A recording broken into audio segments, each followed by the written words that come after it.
Hello and good morning everyone. आप सभी लोगों का स्वागत है आपके अपने यूट्यूब चैनल स्टडी ग्लॉस पर। मैं हूं डॉक्टर मोनिका और आज हम 15 जून से रिलेटेड जितने भी इम्पोर्टेंट क्वेश्चन बन सकते हैं उन पर डिस्कशन करने वाले हैं। और क्वेश्चन से रिलेटेड जितने भी इम्पोर्टेंट फैक्ट होते हैं साथ में वो भी मैं आपको बताती हूँ। ये हमारा टेलीग्राम चैनल है, यहाँ पर आपको क्विज अवेलेबल हो जाएगी और इस लेक्चर की जो PDF है वो भी आपको यहाँ मिल जाएगी।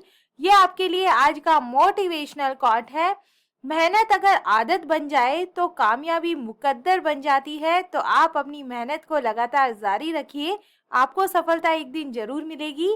इसी मोटिवेशनल कोट के साथ में हम स्टार्ट करते हैं आज का सेशन। फर्स्ट क्वेश्चन है, which state has top the medal tally of Khelo India youth games 2021। Important question है। खेलो इंडिया युवा गेम्स 2021 की पदक तालिका में कौन सा जो राज्य है ये शीर्ष स्थान पे रहा है? तो ये रहा है हरियाणा। सी इसका करेक्ट आंसर है। चलिए इसके बारे में हम डिटेल से बात करें। होस्ट हरियाणा ने फाइनल डेज में 52 जो है गोल्ड मेडल के साथ में जो खेलो इंडिया यूथ गेम्स है 2021 का जो टाइटल है ये इन्होंने जीत लिया है। और हरियाणा ने इन गेम्स के अंदर 39 जो सिल्वर मेडल है, 46 ब्रॉन्ज मेडल जीते हैं, जिससे उनकी जो टोटल मेडल है ये 137 जो मेडल है ये इनके हो गए हैं। और ये किसी भी स्टेट के द्वारा जीते गए सबसे अधिक मेडल है। देर से उछाल ने हरियाणा को जो खेलो इंडिया यूथ गेम्स है इसके अंदर जो मेडल टैली है 2020 के चैंपियन महाराष्ट्र से आगे निकालने में हेल्प की है। खेलो इंडिया यूथ गेम्स 2021 की जो स्टार्टिंग है ये 4 जून को कई स्थानों के अंदर हुई थी, जिसके अंदर हरियाणा के पंचकुला के अंदर जो बड़ी संख्या में इसके आयोजन है ये किए गए हैं। और खेल जो भारत सरकार की खेलो इंडिया इनिशिएटिव्स का ये एक हिस्सा है और इसका जो समापन है ये 13 जून को हुआ है। और विनर जो टीम है, मतलब इसके अंदर सबसे ज्यादा जो मेडल है ये हरियाणा की टीम्स ने जीते हैं। महाराष्ट्र की हम बात करें तो महाराष्ट्र ने 45 गोल्ड, 40 सिल्वर और 40 ब्रॉन्ज मेडल जीतकर 125 मेडल्स के साथ में ये सेकंड पोजीशन पे रहा है।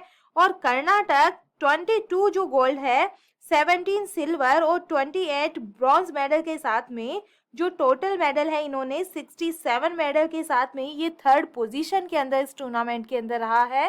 Question related to Khelo India youth games 2021 से रिलेटेड हम बात करें। ऑर्गेनाइज्ड खेलो इंडिया यूथ गेम्स 2021, तो ये इसका जो ऑर्गेनाइजेशन है ये कहाँ पे हुआ है? तो इसे ऑर्गेनाइज करवाया गया था पंचकुला हरियाणा के अंदर। यूथ गेम्स 2021 एडिशन, तो इसका 4th एडिशन इस बार था। Mascot of Khelo India youth games 2021, तो ये क्या था? मैस्कॉट धाकड़ इसका मैस्कॉट था। खेलो India youth games who has won the first gold medal in 2021, तो ये जीता था जो फर्स्ट गोल्ड मेडल है इसके अंदर, तो ये जीता है काजोल सारगर के द्वारा ये जीता गया है। ये वेट लिफ्टिंग में इन्होंने ये जो गोल्ड मेडल है ये जीता है। Where will the Khelo India youth games 2022 be held, तो जो 2022 के जो यूथ गेम्स है, खेलो इंडिया की जो यूथ गेम्स है ये भोपाल मध्य प्रदेश के अंदर होने वाले हैं। तो ये बहुत ही इंपॉर्टेंट क्वेश्चन बन जाता है आपके एग्जाम पॉइंट ऑफ व्यू से, तो इसके हर पॉइंट्स आपको ध्यान रखने हैं। सेकेंड नंबर क्वेश्चन है, who has become the first female foreign minister of north Korea. Uttar Korea की पहली महिला विदेश मंत्री कौन बन गई है? तो इसका करेक्ट आंसर होगा चो सून हुई बन गई है। ए इसका करेक्ट आंसर है। डिटेल से हम इसके बारे में बात करें तो जो उत्तर कोरिया है इसके अंदर फॉरेन मिनिस्टर की जो पोस्ट है इसकी रिस्पॉन्सिबिलिटी फर्स्ट टाइम जो वुमेन्स को सौंपी गई है। तो इनका नाम क्या है? इन महिला का जो नाम है ये है चोए सून हुई। और ये ऐसे टाइम में फॉरेन मिनिस्टर बनी है जब नॉर्थ कोरिया सैंक्शंस के बावजूद अपने जो वेपन्स प्रोग्राम है इसको ये आगे बढ़ा रहा है। चोन सुन हुई की बात करें तो ये फॉर्मर डिप्लोमेट भी ये रह चुकी है। डिप्लोमेट के साथ साथ चो सन हुई जो है ये टॉप न्यूक्लियर नेगोशिएटर भी है ये है। और चो सोन हुई ने फॉर्मर मिलिट्री ऑफिसर री सोन गॉन की इन्होंने जगह ली है। तो ये बन गई है उत्तर कोरिया की पहली महिला विदेश मंत्री। चलिए नॉर्थ कोरिया की हम बात करें। North Korea is located in the continent of Asia और इसकी जो कैपिटल है ये क्या है? प्योंगयांग इसकी कैपिटल है। करेंसी यहाँ पे चलती है नॉर्थ कोरियन वॉन और यहाँ के जो प्रेसिडेंट है ये है Kim Jong Un. Which line divided north Korea and south Korea into two parts, तो इस लाइन का नाम है 38th पैरेलल जो लाइन है ये नॉर्थ कोरिया और साउथ कोरिया को डिवाइड करती है। The world's largest stadium Rungrado first May stadium is located in which country, तो ये जो स्टेडियम है ये भी लोकेटेड है नॉर्थ कोरिया के अंदर। चलिए appointments of top 5 famous womens को हम रिवाइज करें। First women fighter pilot of Indian army, तो ये बनी है Abhilasha Barak. New female prime minister of France, तो ये बनी है Elisabeth Brownie. New chairperson of central board of secondary education जो सीबीएसई है इसकी चेयरपर्सन बनी है Nidhi Chhibber. The new CEO of Aditya Birla capitals, तो ये बनी है Vishakha Mulye. New director of forest research institute, तो ये बनी है Renu Singh. Third number question है who has won the title of formula 1 race Azerbaijan grand prix 2022। Formula 1 race Azerbaijan grand prix 2022 का जो टाइटल है ये किसने जीत लिया है, तो ये जीत लिया है मैक्स वर्स्टेपेन के द्वारा। रेड बुल के ये ड्राइवर है और नीदरलैंड के हैं। 20 का करेक्ट आंसर होगा। मैक्स वर्स्टेपेन की हम बात करें तो इन्होंने स्पेनिश जो ग्रैंड प्रिक्स है ये भी जीता था और जो मियामी ग्रैंड प्रिक्स है ये भी इनके द्वारा जीता गया है और अब इन्होंने अजरबैजान जो ग्रैंड प्रिक्स है 2022 का जो टाइटल है ये भी अपने नाम कर लिया है। इनके बारे में हम डिटेल से बात करें तो जो रेड बुल के मैक्स वर्स्टेपेन है इन्होंने अजरबैजान फॉर्मूला 1 ग्रैंड प्रिक्स 2022 का जो टाइटल है ये इन्होंने जीत लिया है और ये इस सीजन की इनकी 5वीं जीत है। और इस प्रोसेस के अंदर वर्स्टेपेन अब तक के रेड बुल में सबसे सक्सेसफुल ये ड्राइवर बन गए हैं। रेड बुल के सर्जियो पेरेज दूसरे स्थान के अंदर रहे हैं इस ग्रैंड प्रिक्स के अंदर और मर्सिडीज के जो जॉर्ज रसेल है ये इसके अंदर थर्ड स्थान पे रहे हैं, थर्ड नंबर पे रहे हैं। 24 इयर्स के वर्स्टेपेन अब रेड बुल के लिए 66 पोडियम है और जिम क्लार्क और निक्की लोडा के साथ सबसे अधिक रेस जीत के साथ में ये 90वें स्थान पे पहुंच गए हैं। Names of top 5 grand prix winners को हम रिवाइज करें तो जो मोनाको ग्रैंड प्रिक्स 2022 है ये जीता है सर्जियो पेरेज के द्वारा। ये भी रेड बुल के ड्राइवर है और मैक्सिको के रहने वाले हैं। स्पेनिश ग्रैंड प्रिक्स जीता है मैक्स वर्स्टेपेन के द्वारा और ये भी रेड बुल के ड्राइवर है और नीदरलैंड के हैं। ऑस्ट्रेलियन ग्रैंड प्रिक्स का जो टाइटल है ये चार्ल्स लेक्लर ने जीता है, ये फेरारी के ड्राइवर है और मोनाको के हैं। मियामी ग्रैंड प्रिक्स भी मैक्स वर्स्टेपेन ने जीता है और जो बहरीन ग्रैंड प्रिक्स है ये चार्ल्स लेक्लर के द्वारा जीता गया है, ये फेरारी के ड्राइवर है और मोनाको के रहने वाले हैं। 4 नंबर क्वेश्चन है when is world blood donor day 2022 celebrated. विश्व रक्तदाता दिवस 2022 कब मनाया गया है, तो ये मनाया जाता है 14 जून को। डी इसका करेक्ट आंसर है। जो वर्ल्ड ब्लड डोनर डे है ये हर साल 14 जून को ये ग्लोबली ये सेलिब्रेट किया जाता है और ये क्यों मनाया जाता है, तो ब्लड डोनेशन की जो नीड है इसके बारे में अवेयरनेस को इंक्रीज करने के लिए और वॉलेंट्री और अनपेड डोनर्स को जो ब्लड के लाइफ सेविंग गिफ्ट्स के रूप में इन्हें थैंक्स जो बोलने के लिए, मतलब जो ब्लड डोनेट करता है और लोगों की जो जान बचाता है इनको धन्यवाद करने के लिए जो ये दिन है ये ग्लोबली सेलिब्रेट किया जाता है 14 जून को। और इस दिन का जो एम है ये रेगुलर ब्लड डोनेशन को बढ़ावा देना है ताकि ये सुनिश्चित किया जा सके कि इमरजेंसी नीड के टाइम सभी व्यक्तियों को जो सेव ब्लड है ये अफोर्डेबल और टाइम पर इसकी सप्लाई हो सके। जो वर्ल्ड ब्लड डोनेट जो डे है ये 2022 की जो मेजबानी है, मतलब जो होस्ट कर रहा है तो ये मैक्सिको है और ग्लोबल इवेंट 14 जून 2022 को मैक्सिको सिटी में ये ऑर्गेनाइज किया जाएगा। और इस बार की वर्ल्ड ब्लड डोनर डे की जो थीम रखी गई है ये रखी गई है donating blood is an act of solidarity, join the effort और सेव लाइव्स। रक्तदान करना एकजुटता का कार्य है और प्रयास में शामिल हो और जीवन बचाए, इस बार की थीम रखी गई है। तो आपको याद रखना है कि जो वर्ल्ड ब्लड डोनर डे है ये 14 जून को मनाया जाता है। 5 नंबर क्वेश्चन है which country has become the first in Asia to legalise the cultivation and sale of bhang कल्टीवर, भांग की खेती को उगाने और बेचने की कानूनी मान्यता देने वाला एशिया का जो पहला देश है, ये कौन सा बन गया है? तो ये बन गया है थाईलैंड। सी इसका करेक्ट आंसर होगा। डिटेल से हम इसके बारे में बात करें तो थाईलैंड गवर्नमेंट ने रिसेंटली एक इम्पोर्टेंट डिसीजन लिया है और देश में इकोनॉमी को बूस्ट करने के मकसद से सरकार ने भांग की जो खेती है इसको कानूनी मान्यता यहाँ पे दे दी गई है। हालांकि थाई जो हेल्थ मिनिस्टर है जिनका नाम है अनुतिन चरण वीराकुल ने कहा है कि अगर कोई भी व्यक्ति मेडिसिन का यूज अधिक नशे के लिए करता पाया गया तो उसके खिलाफ जो हार्श पनिशमेंट है इसका भी प्रोविजन यहाँ पे रखा गया है। थाईलैंड की हम बात करें, Thailand is located in the continent of Asia और इसकी कैपिटल है बैंकॉक और यहाँ पे जो करेंसी है ये है थाई बाट। प्राइम मिनिस्टर यहाँ पे कौन है? प्रायुत चान ओ चा यहाँ के प्राइम मिनिस्टर है। 6 नंबर क्वेश्चन है, who has become the new chairman and managing director of defence sector public enterprise Garden Reach Ship Builders and Engineer Limited. रक्षा क्षेत्र के सार्वजनिक उपक्रम Garden Reach Ship Builders and Engineers Limited के नए अध्यक्ष और प्रबंध निदेशक कौन बन गए हैं? तो ये बन गए हैं PR हरी। डी इसका करेक्ट आंसर होगा। डिटेल से हम बात करें तो कॉमोडोर PR हरी, इन्होंने डिफेंस पब्लिक सेक्टर जो सार्वजनिक उपक्रम है garden Reach Ship Builders and Engineers Limited के, इन्हें चेयरमैन और जो MD है इनके रूप में इन्हें पदभार ग्रहण किया गया है। PR हरी की बात करें तो ये 2016 से शिपयार्ड में निर्मित सभी नए जहाजों का जो प्रोडक्शन प्लानिंग है इसके ये प्रभारी रह चुके हैं और अक्टूबर 2019 में कंपनी के जो निदेशक है इसके पद पर रहते हुए मानव संसाधन और कॉर्पोरेट योजना और GRSE के तकनीकी कार्य का इन्होंने नेतृत्व भी किया है।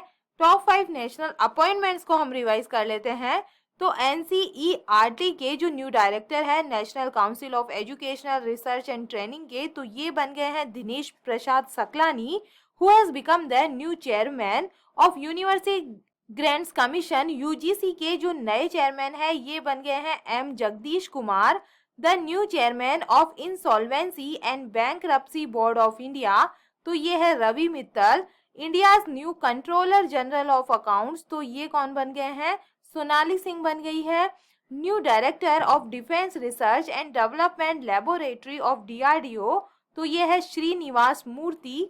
7 नंबर क्वेश्चन है, where has the union finance minister Nirmala Sitharaman inaugurated the national customs protection duty and GST museum named Dharohar. केंद्रीय वित्त मंत्री निर्मला सीतारमन ने धरोहर नामक राष्ट्रीय सीमा सुरक्षा शुल्क और GST संग्रहालय का जो उद्घाटन है ये कहाँ पर किया है? तो इसका उद्घाटन किया गया है पणजी, गोवा के अंदर। सी इसका करेक्ट आंसर होगा।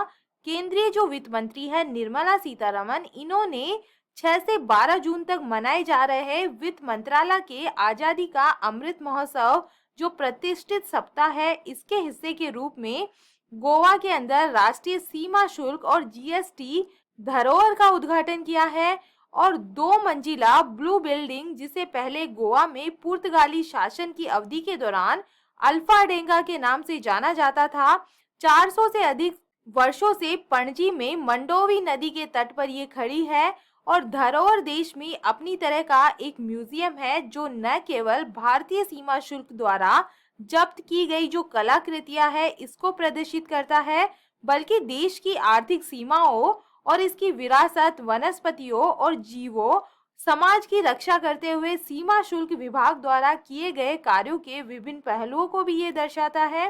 गोवा की हम बात करें, the 12th hockey India sub junior man national championship has started in Goa. Jaspal Singh become the new director general of police of Goa. Goa become the first state to be declare rabies free, जो declare हुआ है ये भी गोवा जो है ऐसा फर्स्ट स्टेट बन गया है। फर्स्ट अल्कोहल म्यूजियम यहाँ पे जो है ओपन हुआ है। जो बोंडला है कोर्टेगांव वाइल्ड लाइफ सेंचुरी है और जो मौलम है भगवान महावीर नेशनल पार्क के अंदर, तो ये सारे जो है यहाँ पे सिचुएटेड है। 8 नंबर क्वेश्चन है HSNC university Maharashtra has honoured home with the honorary D Lit award for the unique contribution made to the society. HSNC विश्वविद्यालय महाराष्ट्र ने समाज के लिए किए गए अद्वितीय योगदान के लिए किसे मानद डी लिट पुरस्कार से सम्मानित किया गया है? तो ये रतन टाटा को दिया गया है। ए इसका करेक्ट आंसर है। जो उद्योगपति और परोपकारी रतन टाटा को राजभवन मुंबई में महाराष्ट्र के जो राज्यपाल है भगत सिंह कोश्यारी, इनके द्वारा साहित्य के मानद डॉक्टर से सम्मानित किया गया है। HSNC जो यूनिवर्सिटी है, इसके पहले विशेष दीक्षांत समारोह के अंदर श्री रतन को डायरेक्ट की मानद जो उपाधि है ये प्रदान की गई। राज्यपाल ने कहा है कि रतन टाटा का सम्मान वास्तव में पूरे टाटा परिवार और टाटा समूह का सम्मान है। HSNC जो यूनिवर्सिटी है ये क्लस्टर यूनिवर्सिटी है, जिसमें मुंबई के आसपास के जो मौजूदा कॉलेज है, मतलब HR college, Kishan Chand Chelaram college और बॉम्बे टीचर्स ट्रेनिंग कॉलेज, और ये सब HSNC बोर्ड के मूल निकाय के रूप में है। महाराष्ट्र के बारे में बात करें, the Maharashtra cabinet has approved the gene bank project. Maharashtra become the first state to develop migration tracking system app को लॉन्च किया गया है। यहाँ पर India's first internet radio for the visually impaired, radio Daksh जिसका नाम रखा गया है, मतलब जो विजुअली इम्पेयर्ड पर्सन है इनके लिए एक रेडियो चैनल खोला गया है जिसका नाम रेडियो दक्ष है। यहाँ पे नागपुर के अंदर इसे लॉन्च किया गया है। The 14th edition of Hunar Haat has taken place in Mumbai. 9 number question है which payment bank has partnered with go digital. किस पेमेंट बैंक ने गो डिजिट के नाम से साझेदारी की है? तो इसका करेक्ट आंसर होगा फाइनो पेमेंट जो बैंक है इसके द्वारा की गई है। ए इसका करेक्ट आंसर है। फिनो पेमेंट बैंक लिमिटेड ने छोटे और मध्यम व्यापार मालिकों को दुकान बीमा कवरेज प्रदान करने के लिए भारत के जो सबसे तेजी से बढ़ते सामान्य बीमाकर्ताओं में से एक गो डिजिट जनरल इंश्योरेंस लिमिटेड के साथ में भागीदारी की है। फिनो पेमेंट्स बैंक गो डिजिटल के लिए एक कॉर्पोरेट प्रतिनिधि के रूप में ये काम करता है। साझेदारी के माध्यम से छोटे और मध्यम व्यवसायों को आपदा की स्थिति में डिजिट की माई बिजनेस पॉलिसी का लाभ उठाने की अनुमति ये देता है। बीमा 1 वर्ष के लिए है जो चोरी, भूकंप, आग, बिजली, तूफान, बाढ़ और दंगों के कारण इन्वेंट्री या सामान का नुकसान या क्षति को ये कवर करेगा। फिनो बैंक के जो ग्राहक है ये 550 रुपए प्रति वर्ष, मतलब 3 लाख रुपए की बीमा राशि के लिए गो डिजिट के कवरेज में शामिल हो सकते हैं, जो बढ़कर 2600 रुपए प्रति वर्ष, मतलब 15 लाख रुपए की जो बीमा राशि है ये इसके अंदर कवर हो जाएगी। फिनो पेमेंट बैंक की बात करें तो इसकी स्थापना हुई थी 4 अप्रैल 2017 को। इसका जो हेडक्वार्टर है ये कहाँ है? जुई नगर के अंदर, नावी मुंबई के अंदर है। MD एंड CEO कौन है? ऋषि गुप्ता है। 10 नंबर क्वेश्चन है where cancer research centre has been inaugurated. कहाँ कैंसर अनुसंधान केंद्र का उद्घाटन किया गया है? तो ये कोची केरला के अंदर किया गया है। सी इसका करेक्ट आंसर है। केरल के जो मुख्यमंत्री है पिनाराई विजयन ने यहाँ पर एक कैंसर निदान और अनुसंधान केंद्र का उद्घाटन किया है, जो व्यापक कैंसर निदान सेवाओं के लिए देश की पहली ऑन्कोलॉजी प्रयोगशाला ये है। कैंसर निदान और अनुसंधान के लिए कार्किनोस हेल्थ केयर का उन्नत केंद्र व्यक्तिगत लक्षित चिकित्सा में सहायता के लिए आणविक और जीनोमिक स्तरों पर नमूनों का विश्लेषण करने के लिए एक केंद्रीय प्रयोगशाला के रूप में ये काम करेगा। उपचार के लिए संभावित प्रतिक्रिया की भविष्यवाणी करेगा और जो तरल बायोप्सी के द्वारा प्रतिक्रिया का ये मूल्यांकन करेगा। केरला की हम बात करें, Kerala government has ordered local bodies to kill wild pigs. Kerala won the Santosh trophy 2022 title by defeating West Bengal को हराकर इन्होंने ये जो ट्रॉफी है ये अपने नाम कर ली है। The first Kerala olympic games have started in Thiruvananthapuram. Kerala first state to introduce carbon neutral farming जो प्रैक्टिस है। चलिए कल के जो MCQ है उन्हें हम जल्दी से रिवाइज कर लेते हैं। फर्स्ट क्वेश्चन है महात्मा गांधी राष्ट्रीय ग्रामीण रोजगार गारंटी योजना के नए लोकपाल के रूप में किसे अपॉइंट किया गया है? तो ये किया गया है NJ ओझा को। 20 का करेक्ट आंसर होगा। सेकंड नंबर क्वेश्चन है प्रधानमंत्री नरेंद्र मोदी ने भारतीय राष्ट्रीय अंतरिक्ष संवर्धन एवं प्राधिकरण केंद्र के मुख्यालय का कहां पर उद्घाटन किया है? तो इसका करेक्ट आंसर है, जो इसका उद्घाटन है ये अहमदाबाद गुजरात के अंदर किया गया है। ये इसका करेक्ट आंसर होगा।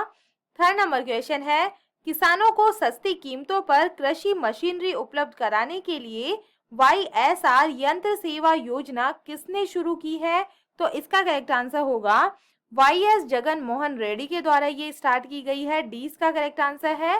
4 नंबर क्वेश्चन है, वर्ल्ड चाइल्ड लेबर प्रोहिबिशन जो डे है ये कब सेलिब्रेट किया गया है?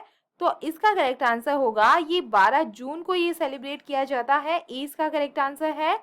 5 नंबर क्वेश्चन है, किस देश के वैज्ञानिकों ने चांद का सबसे विस्तृत नक्शा बनाया है? तो ये बनाया है चाइना के जो साइंटिस्ट है इनके द्वारा बनाया गया है। 6 नंबर क्वेश्चन है, RBL बैंक के नए MD एंड CEO कौन बन गए हैं? तो ये बन गए हैं R सुब्रमण्या जो कुमार है, ये बन गए हैं। सी इसका करेक्ट आंसर है। 7 नंबर क्वेश्चन है, इक्वाडोर, जापान, माल्टा, मोजाम्बिक और किस देश को UNSC के गैर स्थायी सदस्य के रूप में अब चुना गया है? तो ये चुना गया है स्विट्जरलैंड को। 20 का करेक्ट आंसर है। 8 नंबर क्वेश्चन है, किस भारतीय ग्रैंड मास्टर ने नॉर्वे शतरंज ग्रुप ए ओपन शतरंज टूर्नामेंट जीता है? तो इसका करेक्ट आंसर क्या होगा?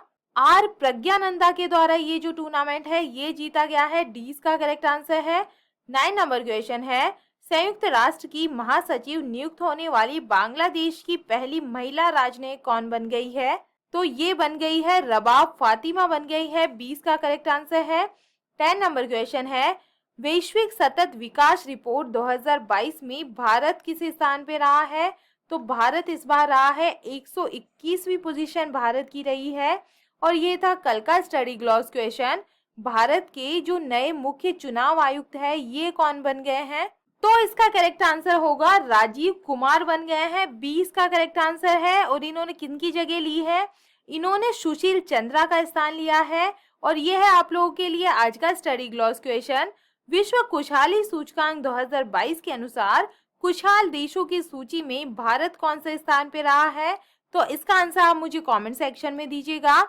ये हमारा टेलीग्राम चैनल है, यहाँ पर आपको क्विज अवेलेबल हो जाएगी। यहाँ जाकर आप ज्यादा से ज्यादा क्वेश्चंस की प्रैक्टिस कर सकते हैं। आई होप आपको सेशन पसंद आ रहा होगा। अगर पसंद आ रहा है तो इसे लाइक कीजिए, अपने दोस्तों के साथ में शेयर कीजिएगा। और क्वेश्चन से रिलेटेड कोई भी आपके डाउट्स है तो आप मुझे कमेंट सेक्शन में पूछ सकते हैं। तो चलिए मिलते हैं हम एक नए सेशन के साथ में। Thank you.